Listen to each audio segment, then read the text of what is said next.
Well, here we are, July 26th. Been a while since we've been in the tomato garden. Electric fence is still working. So let's turn this thing off. When that's blinking, it's working. So we'll hit the kill switch. Grab the gates. Got a 3-strand wire on this. So far, seems the deer don't like it. They could easily jump it, but if they do that, then they're in this mess, and I don't think they like it much. All right, well, here's my big beefs that have just basically underperformed. They have struggled. This is a little sun gold. It's got one tomato on. So things are right here, just a disaster. These were the first ones I planted. Now we're getting it a little better. These are some of the bigger tomatoes, starting to get some fruit on them. We've got them single stemmed, and everything that's down below here has been trimmed off due to blight. And when you got blight on your leaves, you might as well get rid of it, because it's just going to get worse. Here's another straggler. Then things get better. So still got them trellised up. Most of them are single stem. This guy right here is a perfect example. We'll follow from the ground up. So all of this has been trimmed off. Now we're up here into production. I think this is aroma. Yeah. So that's him. Here is a nice tomato. That's a brandywine. A couple more down there. They're ready to pick. I'll pick them one to get about this size.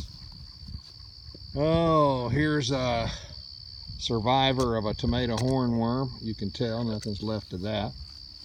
A brandywine. Doesn't have a tomato on it. This one's a little better.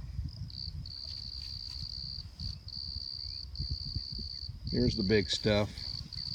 Here's my basil plant. It's doing good. A pepper. Now we're starting to get into the cherries. And you can see that's a black creme there. You can see that these tomatoes turn brown on the bottom of them. They're kind of cool. Peppers. Now we're getting into the lean and lowering of the cherries. Still got a few, I think those are pink burnt brandywine. They were a replacement tomato. I didn't grow them from seed.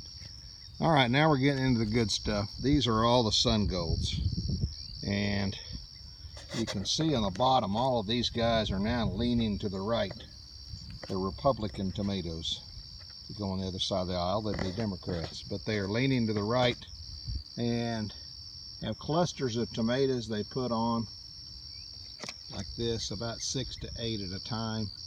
Real prolific. And if these guys were going straight up, they'd be about 2 feet over the trellis. So what we do is we take these hooks right here, take them off. You can see that I'm pulling this whole plant up. It's actually clear on the other row. And we put him over here, put him right up there. So now we've got room for these guys to grow. Here's another one that's about to go.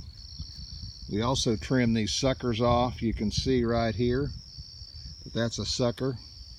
That goes.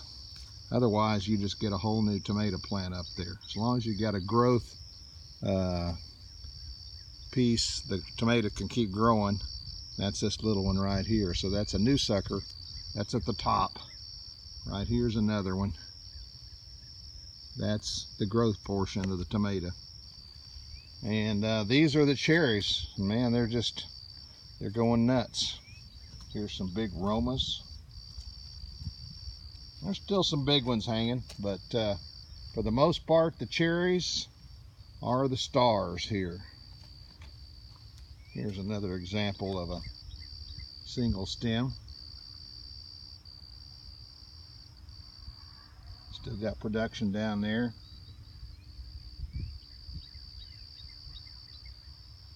Here's another single stem. It's clear up to the top. So this guy needs to be leaned over like this, string lowered, and by the end of the season, some of these guys will probably be laying on the ground, these single stems. So we're hanging. It's not great. Could be worse. That's why you plant a whole bunch of plants, because a bunch of them are going to die on you or not be any good. That's it from the garden. See ya.